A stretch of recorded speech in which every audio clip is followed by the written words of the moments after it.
We're on tape number 5. You were talking about your life in Houston, Texas. We stayed there a year. A year you stayed? Yeah, a year, because the climate didn't agree with us. I was walking around with an ice pack on my head, and my son would be overheated very often he would get high temperature. So at that time, we had friends in Cleveland, and they needed people for building new homes. The GIs were coming home from the front. So she let us know that he could find a job in Cleveland. What kind of work did your husband do? He was actually a cabinet maker, and he had a very good job in Houston, Texas. We came in on a Friday, and on Tuesday he got already work. They called him there the king, because right away he got work, and he got a good trade, fancy furniture he built.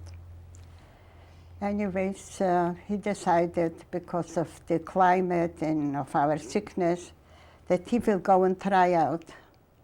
So he left me with the baby.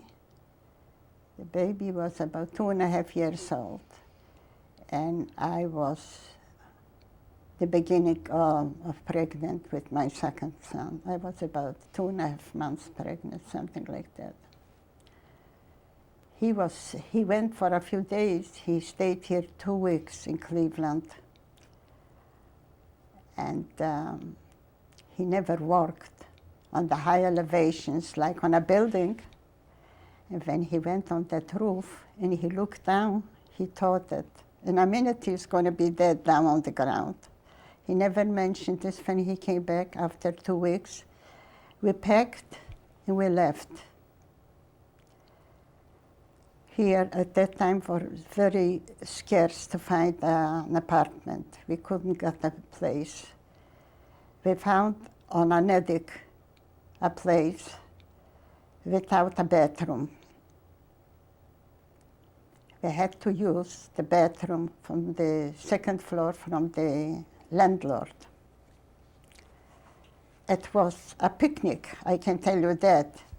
Me being pregnant at that time and not being able to use the bathroom whenever I needed, because of downstairs was a family already. We stayed over there in that attic for a year, I would say. Then we found an apartment in a black neighborhood. And I told my husband at that time, when we will have a bedroom of our own, I'm going to live there. And that's what I did. The first day I stayed the whole day in the bedroom. And we stayed, that was Cleveland, all right. And we stayed up to now. We just moved, After a year or two, we bought half a house with a partner. When my second son was one year old, we scrambled together our money, and I got money what I sold the house in Poland, and we bought half a house, half of a duplex. And we stayed there until my daughter was born. That she was 4 months old when I moved in here in 1956. And that's what I am now.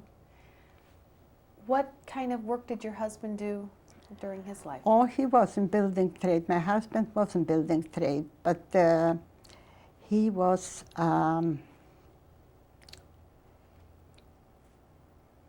he mainly worked in furniture inside in how you call that.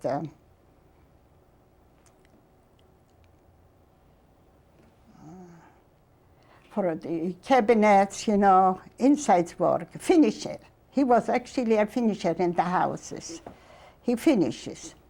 He finished inside the furniture, the buildings. And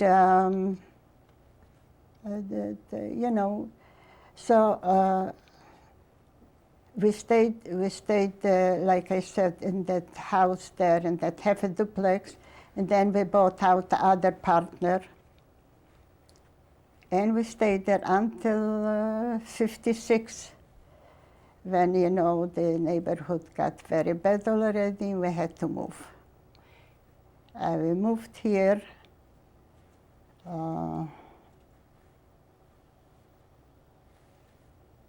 Let's see. Yeah, the kids were already in the first and the second grade when we moved in here, and I was here with the baby. So he worked for a boss for a time. Then he started out independently to work. And self-employed. I was helping out at home with the telephones, with the bookkeeping, with writing the bills, you know, and he was working. And is your husband still living? When did your husband pass away? Yeah, he passed away September 79, a massive heart attack. And September 13. And you... He was not sick. He was strong, one muscle. He wasn't obese. And I made ready for him the lunch to go to work. And he woke up. Actually, I was sleeping at that time in a different bedroom because I had gum surgery. So I took a Tylenol, and I didn't want to be disturbed, so he was sleeping in another room. Poor thing, he didn't want to wake me up. But in the morning, I just picked up my head, and I saw that the door is closed. For a moment, I thought to myself, you know, I never closed the door. And there was nobody else in the house but me and him. But you know, I went back to sleep. But he woke me up, it was about 6:30 or 7 o'clock. He said he doesn't feel good. So right away, you know, I said, let me call the doctor, let me call the emergency. You wouldn't want to have any part of it. I asked him where the pain is, because he had sometimes, he had the gallstones removed, but he had sometimes a kidney attack. I said, is that the same pain? He said, no, but the lower. Anyways, I called the doctor. And the doctor said, well, if he feels better, let him drive over to the hospital. I'm going to be in the hospital. I said, oh, doctor, I wouldn't let him drive. While I was on the phone with the doctor, my husband said to me, give me the warm pad because my left shoulder hurts me. I didn't know at that time much about the heart attack at this time. But the left shoulder was suspicious for me. And I said, doctor, he complains now on the left shoulder. Isn't it a heart attack? No, that's not a heart attack. And you know, he didn't let me call the emergency. I have the police station is close by here, you know that. But he said, I went down to call, and he went down from bed. He said, don't call anybody. Finally, I stayed by his bed, and I said, how you feel? He said, that's a little better. And a second he died. That was the end of it. I didn't know what's going on with me. I was like that table the whole time. The only thing what I did, I picked up the phone, I screamed in to my son, your father is having a heart attack. That's what I knew. The rest, I don't know nothing. Where are your 3 children now? My 3 children now are all over the world. My oldest son is in Chicago, What's his name? Norman Garn. He's an orthodontist. The second one lives in San Francisco. He's teaching, What's his major name? math. And my daughter is in Israel with her husband and 4 children, and she teaches there. And he is in real estate, so not real estate, but the insurance more like. What is your son's name in San Francisco? Your son's name that lives in California? What is his name? Harvey, Harvey. And what is your daughter's name in Israel? Suzanne, we call her Sue. And what is her husband's name? Nahum, Shimon, Nahum. And your grandchildren's names? Oh, my grandchildren are, the first one is Ela, Alon, is a boy, Inaf, and Noah. And what do you do for religious observance now? Are you still Orthodox? If I'm still Orthodox? In a way, yes, I keep kosher. I'm not running so to the temple because it's a little too far for me. It's Wolfsburg Center Synagogue. I used to walk. On Yom Kippur, I used to walk over there. Even, where was I last year? Yeah, I walked last year still to the synagogue. Yeah. But I couldn't stay a whole day because, you know, I was afraid to go back in the dark. And now it's getting harder and harder because I don't see how to read. The last time my son was here with me, I took 2 the glasses, a magnifying glass, and I read from the cedar. It's hard. I have a disease in my eyes, macular degeneration. I went through all the doctors. The head doctor in the Cleveland Clinic sent me to another doctor. He said, maybe you can save one eye. And I went to him. So he told me if the operation would be successful, I can see much better, maybe 20/20 on that eye. But he can't guarantee nothing. There is a chance that I can lose my eye. So I decided not to go ahead with it. Have you been back to Radomsko since you've moved to the United States? No. I went back to Radomsko one time when I was in Germany. One time I went back. And Do you want to go back now?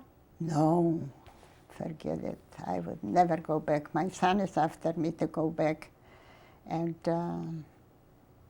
see, I never put any monument for my poor dad because at that time when I was liberated, there was nobody to help me out.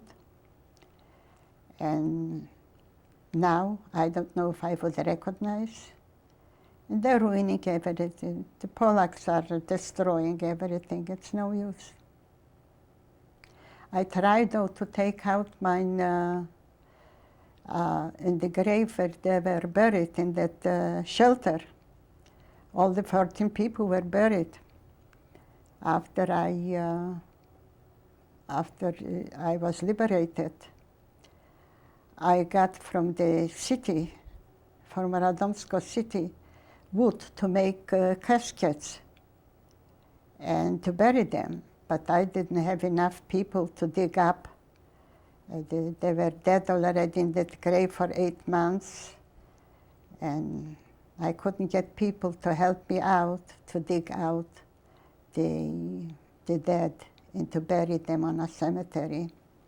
When I was in the States, I was in contact still with that Henry Dubak, and at one time he wrote me a letter that the city came with workers. They excavated the bunker and they took out, they segregated the little bones with the children to see who's who, you know. Where they took him, he doesn't know, and I never knew where their bones went.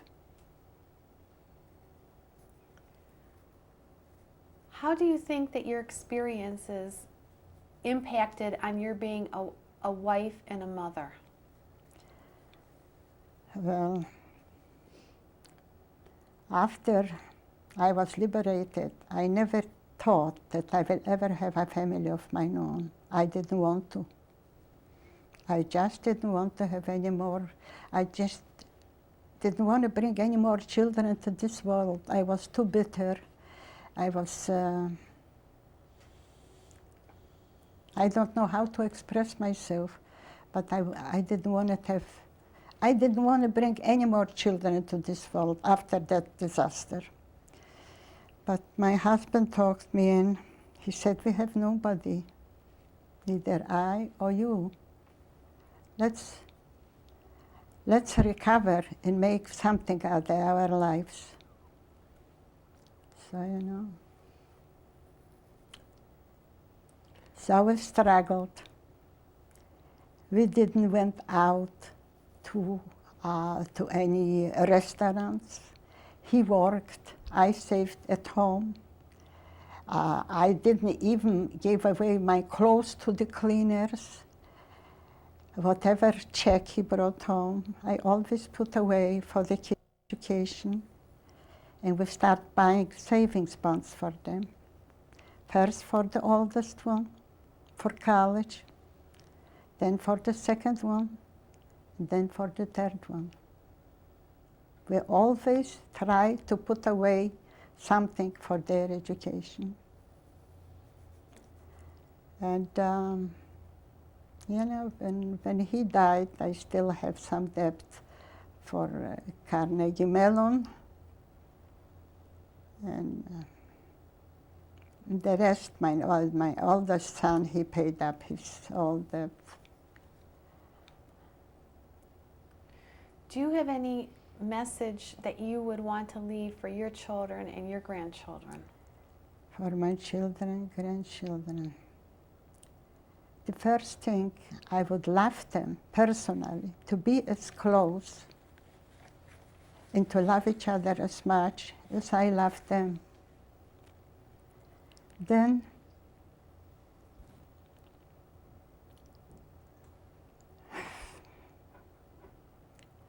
I would like him to be aware of what's going around them. Because when I was growing up, I didn't have the slightest idea about good people or bad people. Now, after that experience, I feel that we have to be aware that in every nation, in every country, are good and bad. And the worst part can happen, God forbid again, if the good are just bystanders, don't react when they see injustice or murder, and let the evil take it over. Then there is another thing I would like him to be aware. When they elect, or whenever, when any people, when they elect somebody to the highest office, to be watchful, not stay away from the right and the left from demagogues, to get to the office a decent and honorable man, to fight racism in every form, shape, or color. So they should be aware what's happened in Germany when the people were sleeping and just not trying to react. That should never happen again. let's hope that the new generation, which will have learned something from that experience and from the past of history, they will react differently to any injustices which were perpetuated against other people.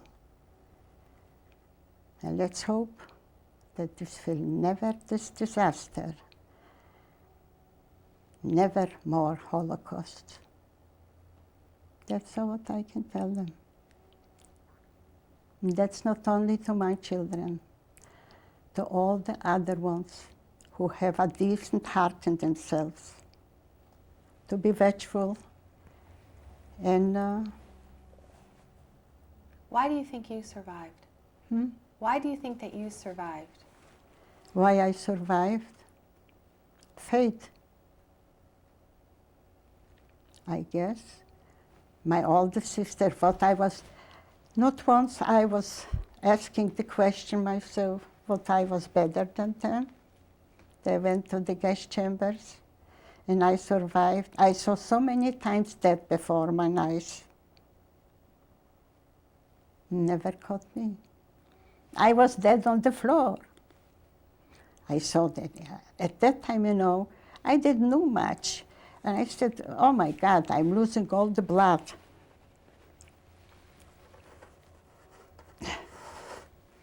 I'm losing all the blood, so I'm going to be dead in a few minutes.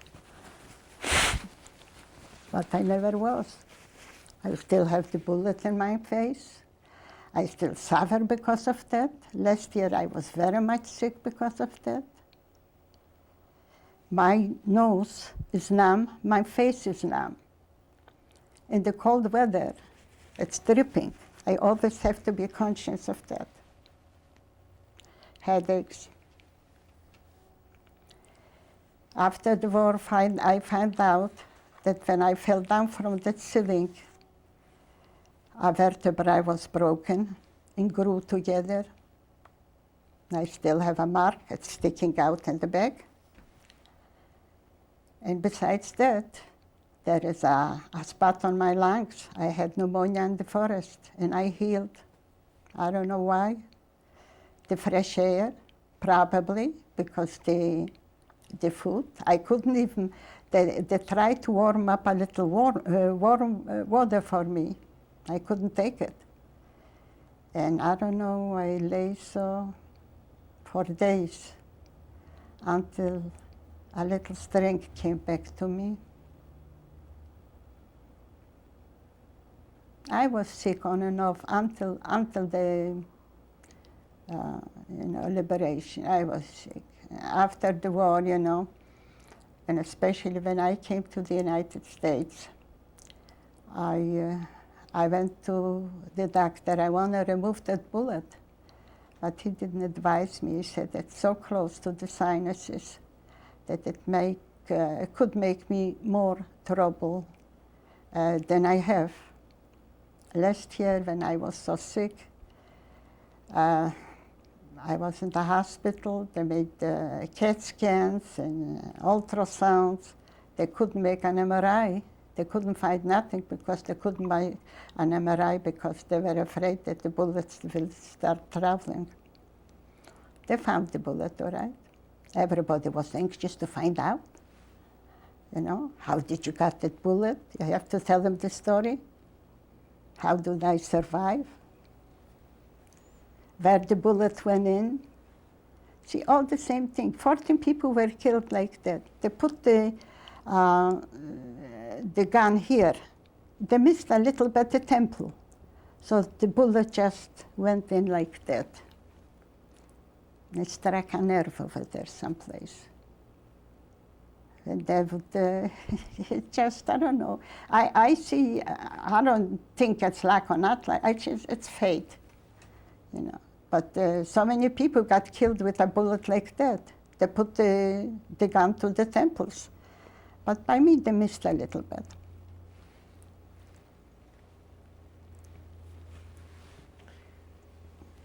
Do you have anything else that you'd like to say? Well, now I could have enjoyed my life. because I'm alone. And it's a lonely life. I miss my husband. He was a good husband, a good father, a good provider.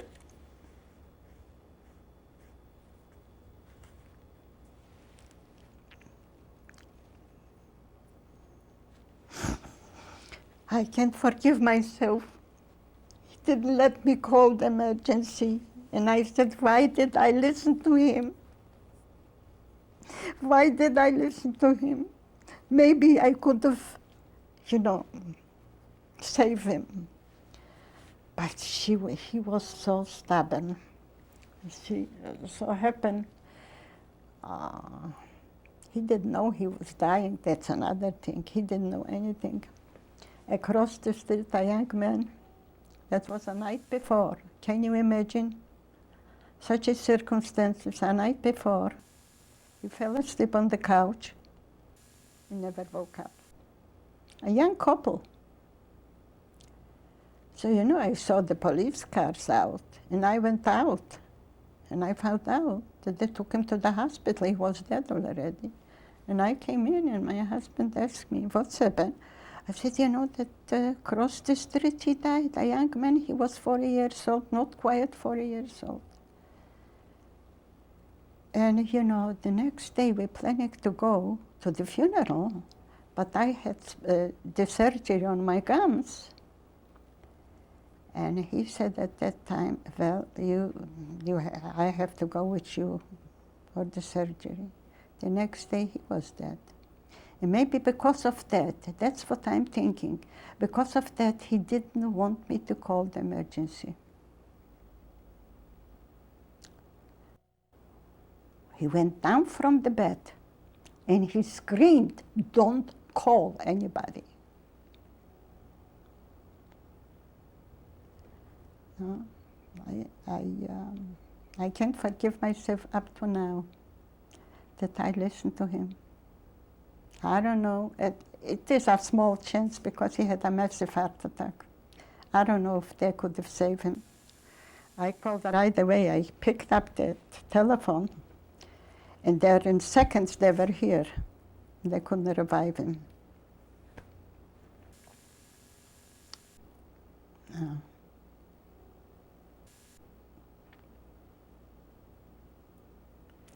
See, right away, I didn't have any reaction. I was stoned. But later on, the pain came out. My daughter, at that time, was in Israel. She was teaching here for half a year, and then she went just for a trip to Israel. And we notified her, the kids notified her that she never made it to the funeral. She couldn't get to the funeral. But when she came back, she and my younger son stayed with me for a month or so. She stayed for 3 months. And then she said, Ma, you have to take yourself in your own hands. I'm going back. I have nothing here left, just you. What can I tell you? I didn't go to a psychiatrist, but when they left, I used to go out, I used to shop, as a family, I used to shop and to cook and to bake. And all of a sudden I got nothing to do, and alone. I used to go out to the store and to come back, and the tears would run down my face, walking. I came in, I closed the windows, and I knocked in the walls with my fists. And I cried, and I screamed, why? It took me time. It took me a long time. Then they start the kids to encourage me, Ma, learn how to drive. And in that situation I learned, at one time I almost killed my son. He took me out to the May Company lot at that time. And I had, I don't know if I had a temper or not, I don't know, a car, we had 2 cars. He took me out, and instead to push on the brakes, turn around, I pushed on the gas. And I pushed in the car in a tree. And I marked him down here on the head. So from that time on, I said, no more. I have to take somebody to teach me how to drive. We're going to change the tape now.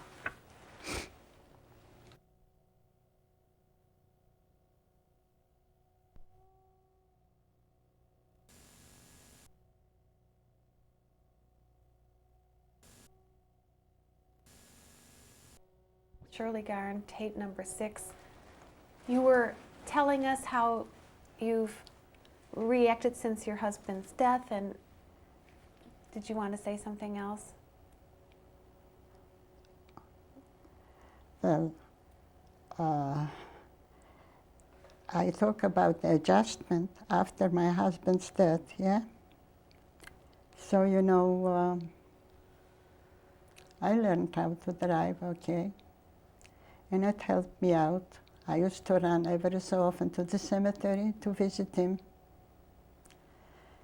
At one time, I sat on that grave and I was crying and crying. And there was an unveiling, and the rabbi from that temple, he wasn't a German temple, he was a Jewish German temple, I don't remember the name. He approached me, he said, you are so beautiful, can I help you? Shall I make a prayer for your husband? I said, yes.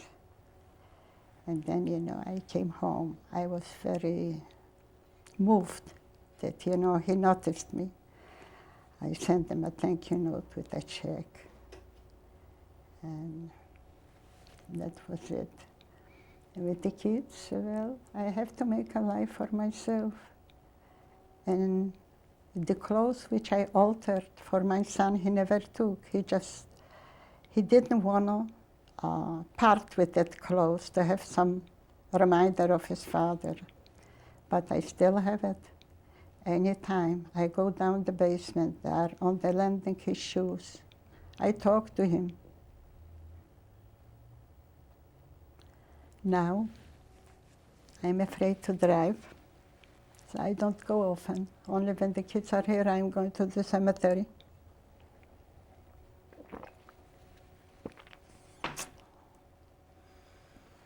He can't help me.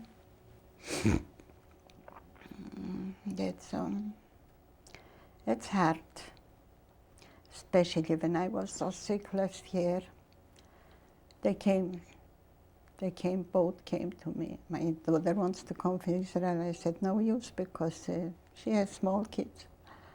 But my middle son helped me a lot. He stayed with me twice. He came here from San Francisco. He took me to the doctors. He stayed to put in cold compresses on my head. He cooked for me chicken soup. He found out about the acupuncture, and I started taking the acupuncture, which helped me. And then move. Where shall I move? They have their life. You can't run after children. My daughter wants very much. I should come to Israel. The climate is no good for me. 50 years ago, I ran away from Houston, Texas, because of the climate. I was young and I couldn't take it. How can I take it now? I used to go every year to Israel to visit them, to stay there for a month, for 2 months. Anytime I came back, I was sick. The climate is no good for me. So now, I don't have any plans. I live day by day. I hope for the best, that I will not get sick. If it's meant that my life is finished, I should die like my husband died. Not to be nobody's burden.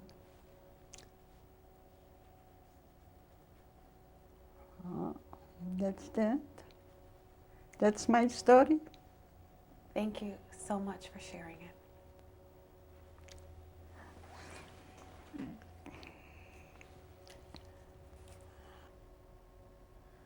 Okay. Okay, go or Yes. what was the year of this picture about? This picture was after I finished high school, so what could it be? It was 36, 37 the most. And where something. was this? This was Radomsko, also Radomsko. We went, on the outskirts of the city, and we gathered, we made that picture. They were all friends. It's a group. We stuck together, Where are you in that picture? The second from left I am, and the first one on the left was you would call a boyfriend, the closest friend of mine. What was his name? His name is Rosenblatt. And- Nate Rosenblatt. And what happened to him? I had made a backpack too to go to the east, to Russia. He ran away to Russia. And I received one letter from him, and no chance anymore. After the war, I'm not sure. They said he enlisted and he fell close to Berlin. I don't know if the communists took him in so easy to the army. I don't believe in that. The only thing I know that he's dead. And how did you get this picture? This picture I got from a friend which returned from Russia, from the Soviet Union.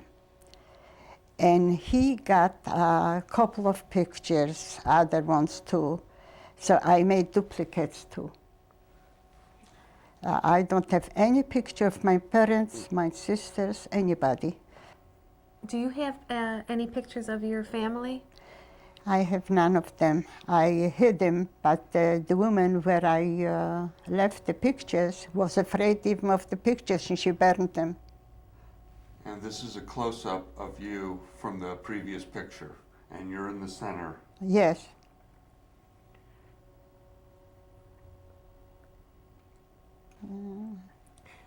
When was this picture taken? I think that was taken in the same, that was in a summer taken because no clothes. You see, we are just dressed in without coats. The summer of what year? It could be the same year or could be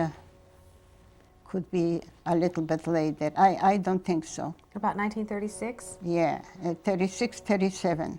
And who's in the picture? The 4 girls, they're my friends. Where are you in the picture? On the right. Where are you in this picture? I am on the right side, the first one by the tree on the right-hand side. And the rest of them, they were, excuse me, they were all, we went together to school. Do you know what happened to the other girls? She was arrested, I think, right in the ghetto, the last one on the left.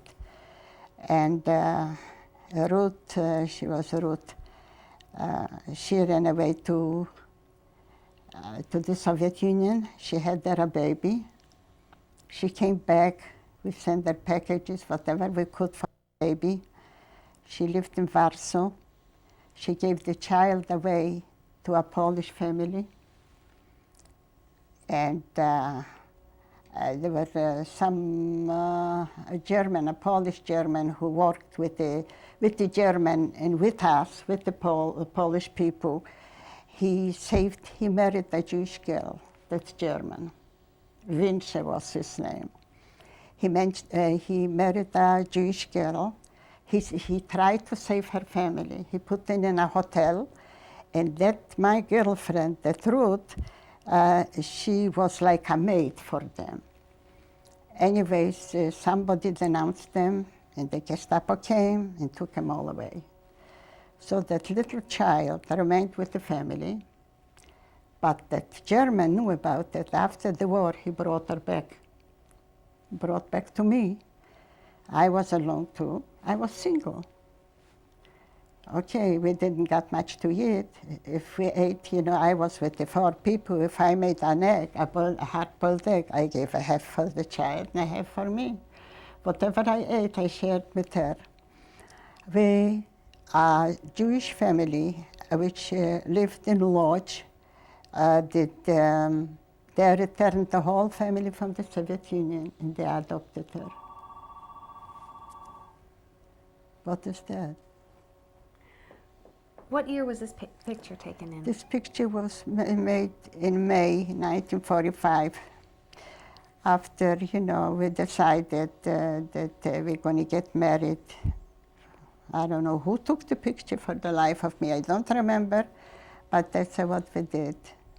And that's you and your husband? And that's me and my husband. Your then-to-be husband. Okay.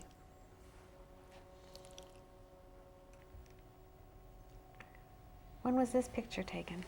This picture was taken in Israel in 1973.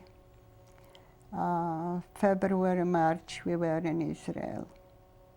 And that's your husband with you? Yes, that picture was made at that time in Israel, in 73. That's all. We stayed for 3 weeks in Israel.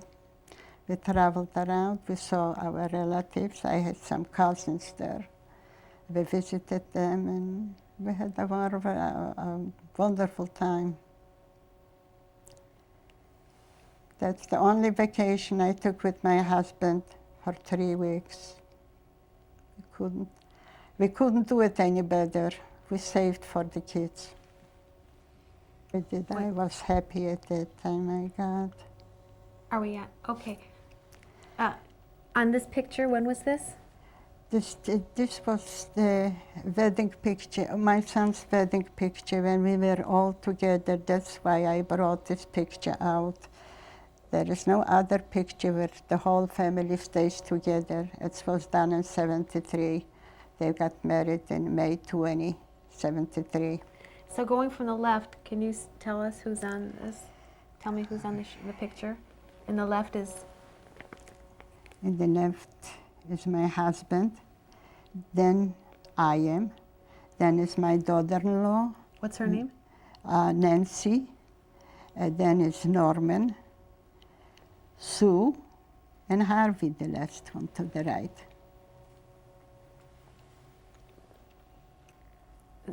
Can you tell me about this picture? This picture was made in Pittsburgh when my second son Harvey graduated. And that was the year was hard to remember. Wait a minute. I think 1972, I think it was. Okay. And when was this picture taken? this is the last picture with my husband that was done in January 1978. And where was In front of our house here. When was this picture taken? This picture is his last picture, what he took. It was done in spring 1979. When he finished the project, the remodeling Dr. Klein's office, they made their party and they made this picture for him to remember. Okay. When was this picture taken? This picture was done the summer, actually July 1966. What year? 19? Wait a minute, 66? Yeah, Not last summer. 96? 96? Yeah, Okay. 96. When my daughter came with the family for a visit from Israel. Who's in this picture from the far left? Why don't you tell us On the who's far in it? left, I didn't see. Yeah, that's my grandson alone. Then I am. then Norman and Nancy and Ella, and closer to the floor is Noah and Enough. These are not the parents of those children, right? No, no, no. Their That's mothers. why I have to give a few pictures so they should know that whoever was here. You know, one has to make the picture, and the other one stayed in the picture. Okay. Who's in this picture? Well, just besides are the kids, Noah and Enough. And then it's Harvey, my son. I am in the middle, and my daughter Sue. And when was this taken?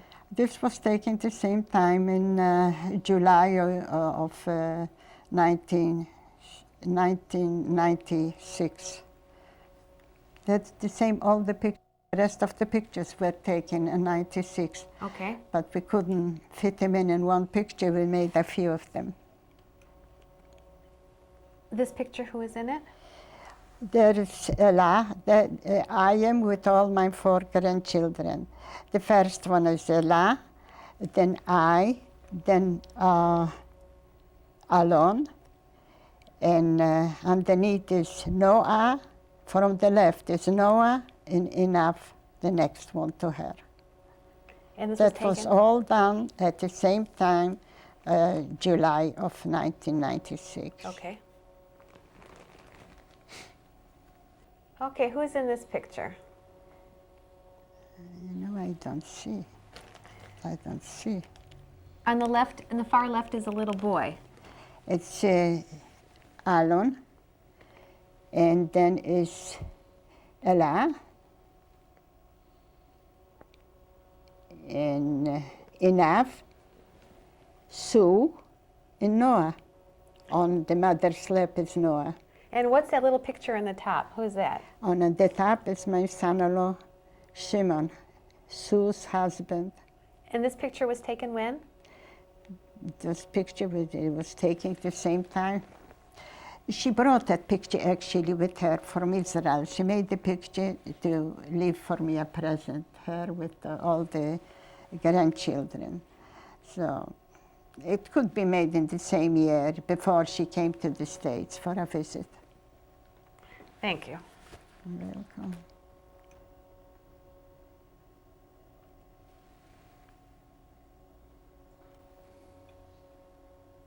Kids will have fun with it.